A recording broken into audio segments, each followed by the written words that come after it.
Hello, this is Unsung with GameLeap, and in today's video we'll be covering patch 13.20. This is the largest patch that we've received in years. There's a whole bunch of system changes here, and Riot is preparing for the removal of mythic items. Essentially what's going to happen is the game is being slowed down, your mythic items are not going to matter as much, your power spikes are still going to be there, but the game's general pace is coming down just a tad. The time to kill in League of Legends is at an all-time low, and this leads to people getting one-shot with very little counterplay, even post-durability patch. This patch is looking to change that. In today's video we'll be covering the nerfs, buffs to champions, and then finally these system changes, so make sure that you watch until the end so you'll get the best idea of what's going to happen to your favorite game. Make sure that you head over to GameLeap.com to check out our library of champion guides made by professional coaches such as myself. I'll see you all on the website. Let's go ahead and get right into this, starting off with the nerf section. Akshan is being nerfed due to his dominance in high elo play. This champion has been pretty unfair for a while, and it's pretty clear as to why. He is an early game bully that hyperscales later into the game. Riot buffed his durability later on in the game last patch, and now he is dominating in high elo. If you haven't played this champion, I would recommend picking him up. He's going to do really well in the slower paced game that we are receiving. Even though he's getting nerfed, this won't matter too much in the long run, and he's still going to be a solid champion. Bel'Veth is also being nerfed. This champion, like we've been talking about in all of our tier lists, was sleeper overpowered for a long time. They're changing her E to critically strike, so she's going to become a scaling monster instead of an early game bully. Currently, Bel'Veth is a scaler that doesn't scale. Her lowest winner in the game is post 25 minutes, and her highest winner is basically at the 25-minute mark,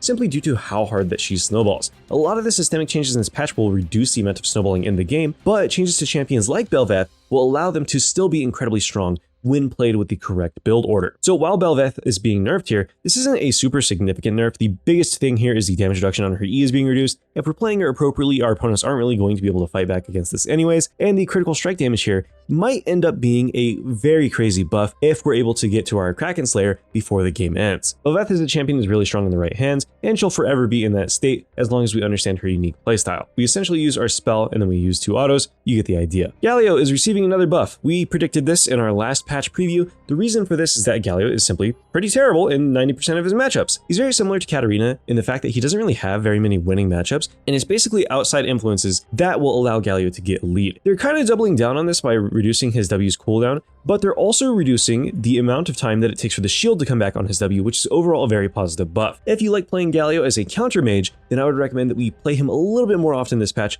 but more than likely this champion will get another buff in my opinion. JINX is receiving probably one of the biggest buffs I have ever seen. She is getting a stacking mechanic on her passive, Get Excited, so the total attack speed that we gain from each reset is going to stack on top of each other. This is a huge buff by itself. What is kind of questionable is that JINX's ulti cooldown is now lower than that of a Lux ultimate. Lux has a very spammable ult. We might see a rise of lethality JINX due to this, but I don't think that that's going to be the case. Traditional AD carry JINX is going to be very strong in the slower pace game that we're receiving, and once the no mythic changes come through, JINX will for sure be one of the strongest AD carries in the game. She always is, always will be. This champion is great to pick up now on this current patch. I would recommend that you play her now. K'Sante is getting a massive rework, and let me tell you, this is probably one of the hardest gettings that I've ever seen in my entire time of playing League of Legends. I played since Season 3, I saw the Olafing, I saw the Irelia-ing. Oh man, K'Sante looks like he's going to be miserable after this patch. He has one of the lowest base HPs in the game, his Q damage has been significantly nerfed, his W has a minimum channel time now so that you're able to react to basically all of his combos. He's a little bit tankier in the ultra late game, but they've essentially nerfed K'Sante's early game, they've nerfed his mid game, they've nerfed his skirmishing, and they nerfed his team fighting all at once. This is terrible for K'Sante. I would recommend that we stay away from this champion for at least a week or two to see where he stabilizes.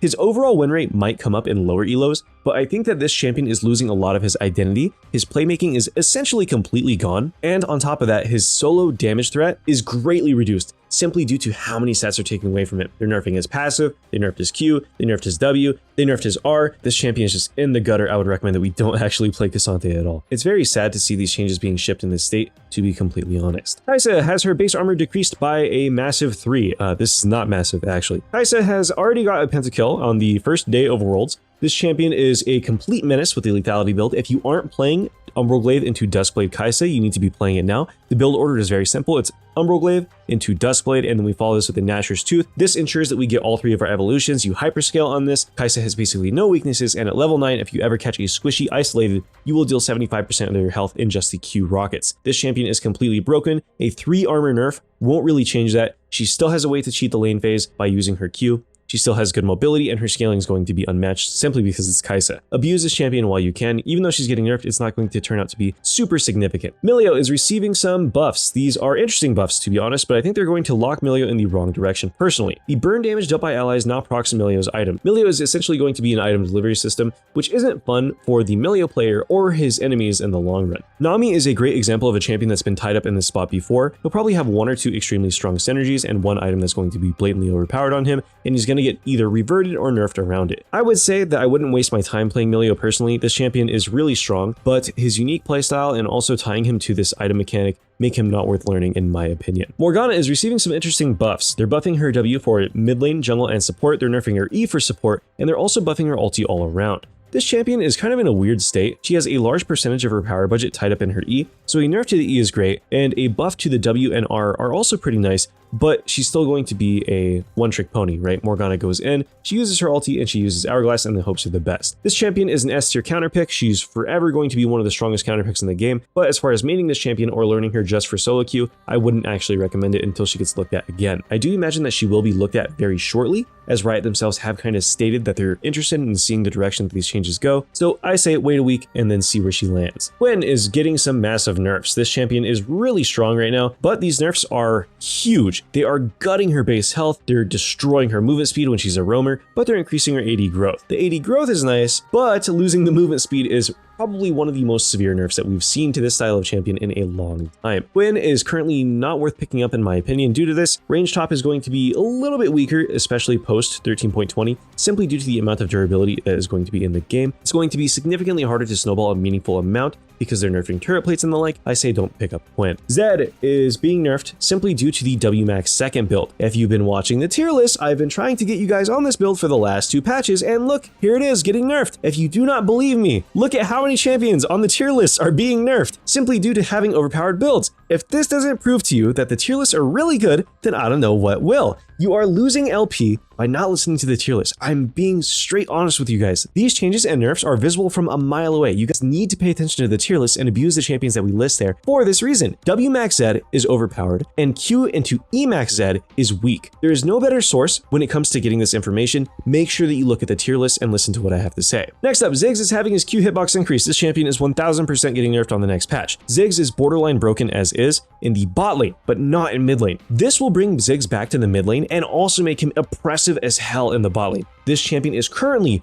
really strong. I'm pretty sure he's in the top 4 of highest bot lane win rates in basically every single elo. This champion is super oppressive. He takes plates well. In the post-plating nerf meta, this champion is just going to shoot up in popularity. I promise you, simply due to this one change. You need to be playing Ziggs on this patch if you are a mid or an AD carry player. Lighting Jewel is receiving a price reduction. This is good. This item sucks to build. It feels terrible to buy in the early game when you need it the most. Essentially, whenever somebody has over 50 MR, Lighting Jewel is going to be a good buy, but with the current state of mage items and the amount of AP that they give, it feels pretty terrible to buy, which is why they're reducing the cost on it. Duskblade is being nerfed again. This item is getting nerfed in the wrong way. Remove the invulnerability and perhaps it will be a balanced item. They're nerfing the ability haste by 5 and also removing some of the damage amp. This damage amp has already been adjusted 3 times. This is clearly not the issue here. This item just needs to get a revert. It's highly unfun to play against and super problematic as a whole. I would recommend that you still play Duskblade champions. This isn't really going to solve their issues. LDR is receiving a power shift. They're essentially making this item now apply before shields and lifesteal are calculated, so it's going to be doing more damage in the long run. Giant Slayer is kind of hard to proc at the full value anyways. This is not really a significant change. This item is still overpowered. Build this into tanks. Yomu's Ghostblade is receiving significant buffs. I would recommend on the champions that we can build Duskblade on, we experiment with Ghostblade just a little bit because this item is going to be super strong. Lethality Jhin and Lethality Caitlyn are also making a comeback. This is their primary mythic item, and for good reason. This is going to give you the highest amount of damage in an upfront trade overall. Smite is being updated. They're basically dumbing it down. They're nerfing the damage against champions and pets.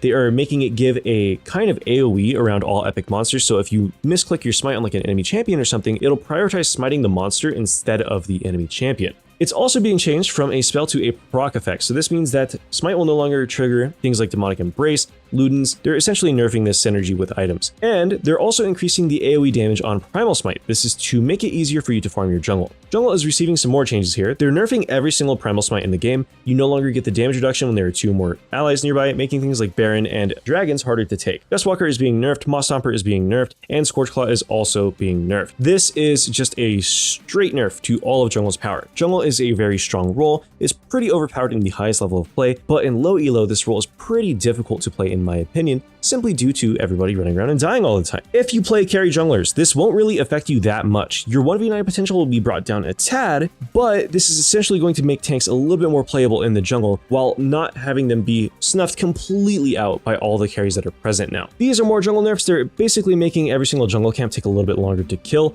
and they're changing the health scaling on them. This is to reduce the amount of time that junglers are able to be on the map and incentivize farming. Champions like Nocturne, who once again is on our tier list as the most broken jungler in the game, is still going to be broken, simply due to how fast his farming is and how good his ganks are. If you want to swap up your jungle roster a little bit, I would pick something that's a bruiser or bruiser-esque that has good farming. Nocturne is a prime example of this. Briar is also really good for this, and so is Bel'Veth. Rift Scuttler is also being nerfed. Once again, this is a nerf to jungle, but it's also a buff in a way. If you lose your Scuttler, you won't actually be as behind as you would be before. Everything else here is essentially more jungle nerfs. They're loading a little bit more experience onto certain camps. They're making you take more damage from other camps. They're making you heal less. You get the idea. In order to make sure that the jungle isn't completely unplayable, however, they're buffing a little bit about the role. You're making your jungle item do significantly more damage to non-epic monsters, so basically your jungle camps, and they're also increasing the total amount of armor and magic resist that the monsters have. So this is going to be about net even for junglers. The clear time will be, 2 to 3 seconds longer here or there, depending on whether or not you have your smite, but this is a hard nerf for laners that try to poach your camps. This is a good change overall. They're also nerfing the amount of XP from lanes that junglers get,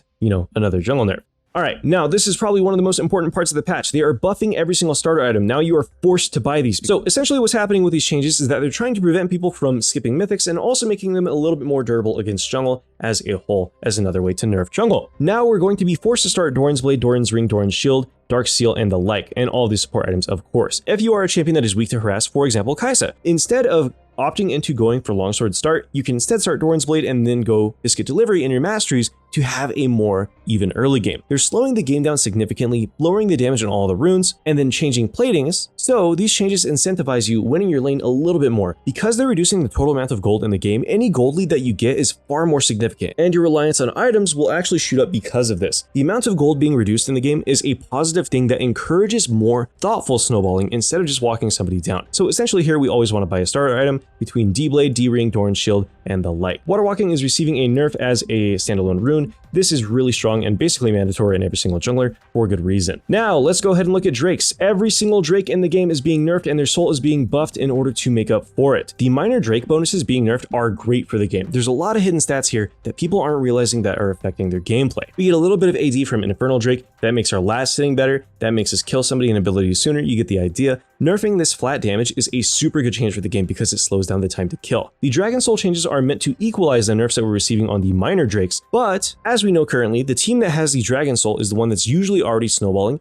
and the team that has Dragon Soul are significantly more likely to win than the team without it. Right now, Cloud Soul has like a 75%-ish win rate, simply due to how oppressive it is. This will keep those souls at the same level of oppressiveness and reward you for snowballing and getting these souls, but the minor stat gains that are being nerfed here will ensure that the enemy team has a fighting chance. Rift Herald is receiving a nerf to the local gold on the first Herald. The second spawn is still going to remain the same. This is a nerf to people that are soloing Herald. You essentially get a kill for free if you're ever able to touch Rift Herald, so they're reducing the amount of gold here. Baron Nashor is also having its health increased, so that way it's actually hard to take. Baron is a joke and it's easily snuck right now. This is a good change. Death timers are also being reduced a little bit in the early game. This, with the conjunction of the gold from plates being nerfed, essentially means that your lane won't be over after a death or two. Now you'll still have a fighting chance without simply just losing the game and bleeding out. And they are nerfing the plate gold by a grand total of 50. This is a good change. Right now, if you take a turret by yourself and you get Tower First Blood, you're getting essentially 1300 gold. This is without including minion waves, without including zoning your opponent. You get the idea. This is really strong in the current stage of the game. So they're kind of nerfing the amount of solo carry potential that you do get. But once again, because they're reducing gold for everybody, your item advantages are going to be a little bit more significant on this patch. Now, they're nerfing every single keystone rune in the game for the most part. They aren't nerfing the resolve ones, but they're nerfing Conquer, Lethal Tempo, Electrocute, Dark Harvest, Arcane Comet, Summon Airy, Fleet Footwork, Sustain, First Strikes Damage, Taste of Blood, and Press the Attack. The reason that they're doing this is once again to reduce snowballing. Runes are a large percentage of the total damage in the game right now. If you look at your death recap, runes are essentially anywhere from 10 to 20% of the total damage that you're taking, which means that's one less ability that your opponent needs to land. Nerfing the damage on the runes is going to once again slow down the pace of the game, which is an overall positive change. These are super great for the game's health long term. They're reducing the amount of damage that we're receiving from items as well, making it more about playing your champion instead of about abusing your items and abusing your runes.